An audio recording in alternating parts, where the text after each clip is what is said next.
The galaxy was vast, teeming with countless civilizations, each bound by their own codes of conduct, politics, and alliances. Some empires spanned entire sectors, while others were no more than isolated systems, quietly advancing or decaying in the grand tapestry of the stars. For centuries, the Galactic Union maintained peace through diplomacy and mutual interest, their fleets keeping the aggressive species in check. Yet even the Union had its blind spots. Only such blind spot was the Deathworlders. Humanity. They were an anomaly. Earth, their homeworld, was classified as a Deathworld, a planet so hostile that it was considered impossible for any sentient race to evolve there. Everything on Earth was lethal: the weather, the wildlife, the diseases, and even the very nature of its people. Yet somehow, humanity not only survived but thrived, conquering its harsh environment and eventually, the stars. But the Galactic Union kept its distance. They had heard whispers of the humans' military might, their unyielding will, and their capacity for war. It was rumored that a Deathworlder fleet, if ever unleashed, would be an unstoppable force, so the Union relegated humans to the fringe of space, preferring not to engage unless absolutely necessary. That decision would soon prove to be a mistake. The planet Arashia was a thriving industrial hub, its surface covered with factories, mines, and cities. Located on the border of Galactic Union space, it was a prized possession, rich with resources and vital for the Union's economy. But Arashia was also close to a dark sector region of space untouched by Union laws, where pirates, slavers, and warlords ruled unchecked. One such warlord, Commander Thrall of the Hecklith Dominion, saw Arashia as a prime target. His fleet of marauders descended upon the planet like a swarm of locusts. The Garaxians had a modest defense force, but it was no match for the sheer firepower of the Hecklith. Within hours, the planetary shield was breached, cities were bombarded, and the people were being rounded up for slave markets. Garashia's planetary governor, Jirak Envor, sent desperate pleas to the Union for aid, but bureaucracy is a slow beast. The nearest Union fleet was several light years away, and by the time they mobilized, Garashia would be nothing more than a burnout husk.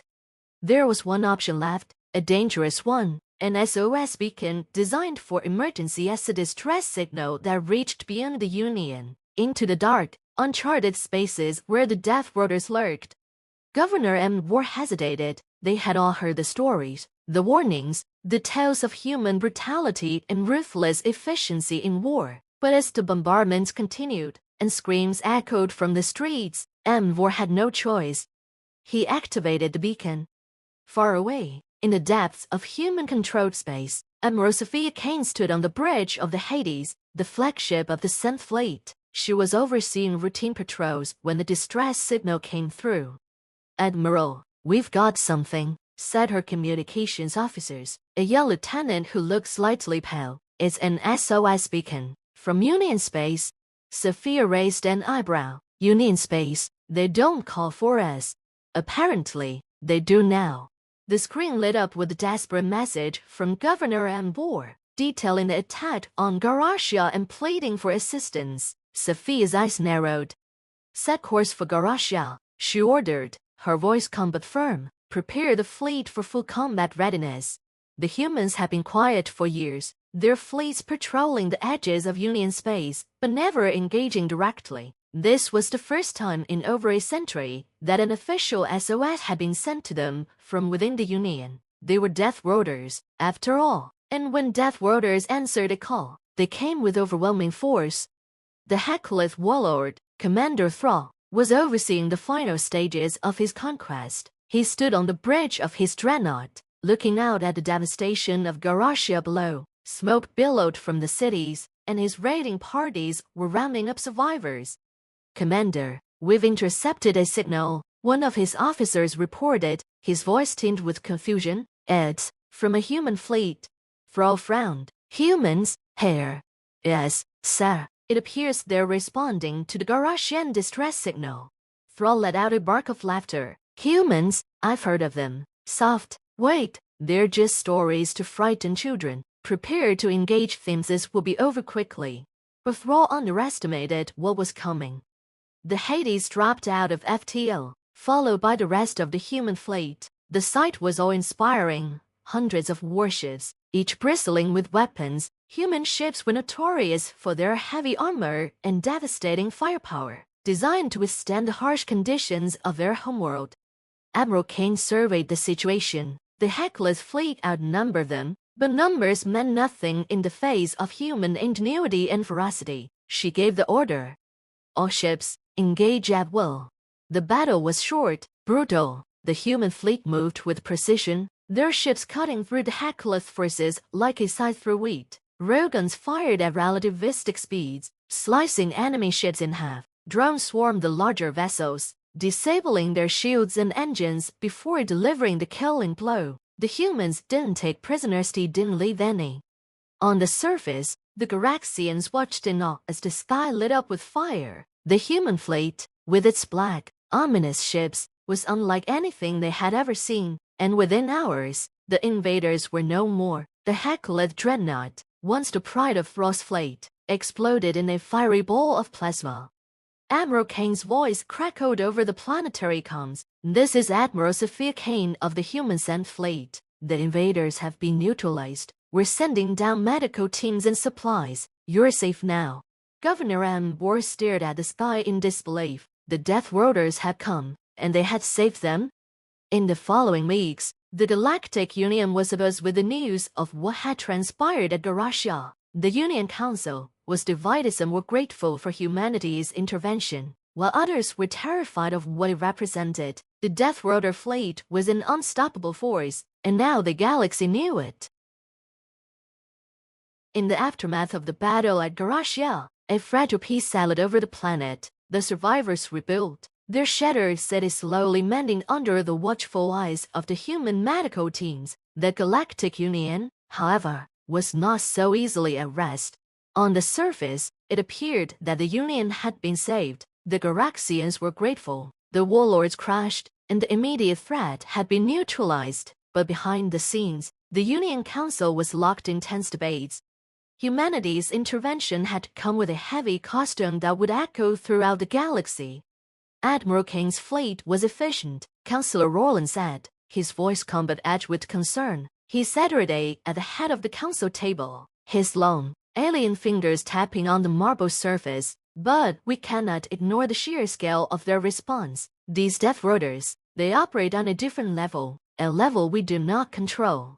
The council chamber was filled with a diverse array of species, each one representing a faction of the Galactic Union. Desert, Cathtal, insectoid beings with chitinous armor shivered as they spoke in hushed tones. The soft hum of their mandibles tapping against one another filled the space. The Leota, with their fluid, gelatinous forms, remained silent, but their large, expressive eyes glistened with caution.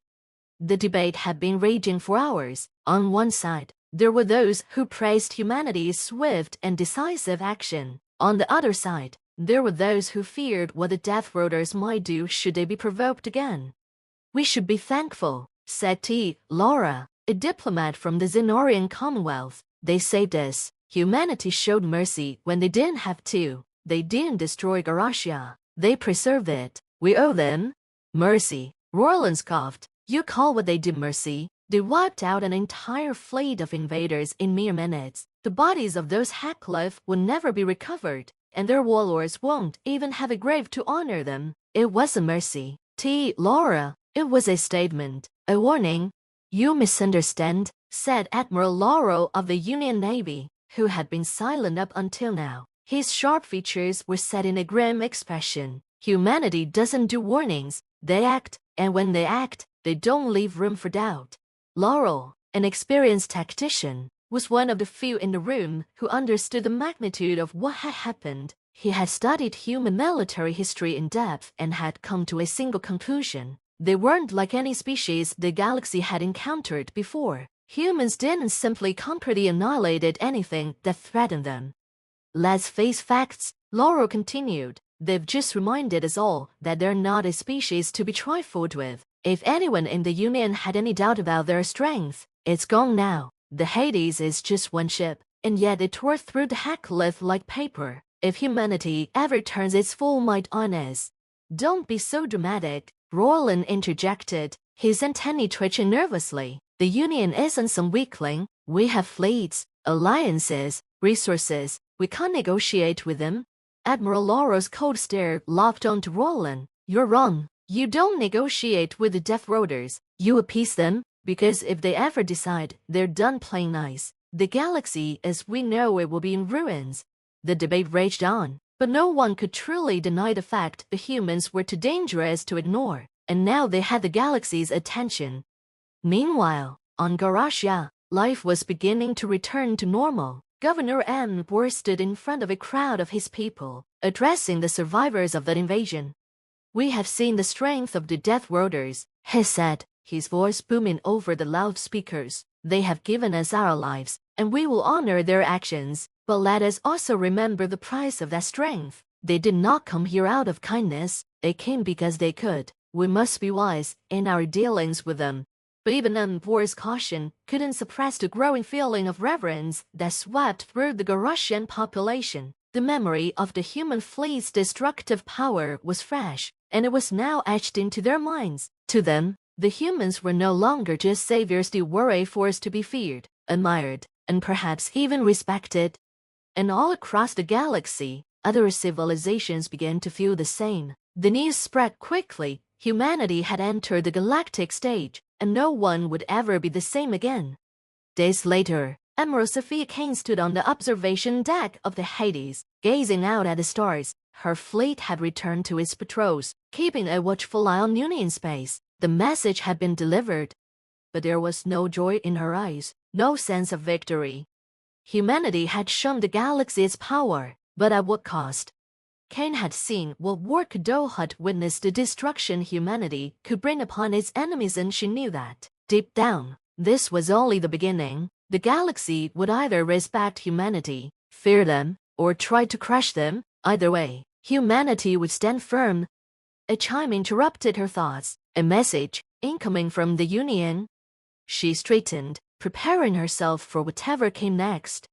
Admiral Kane, the voice crackled over the comms, we request a formal meeting with the human delegation. We wish to discuss terms. The galaxy needs peace, and perhaps we need you to show us how it's done.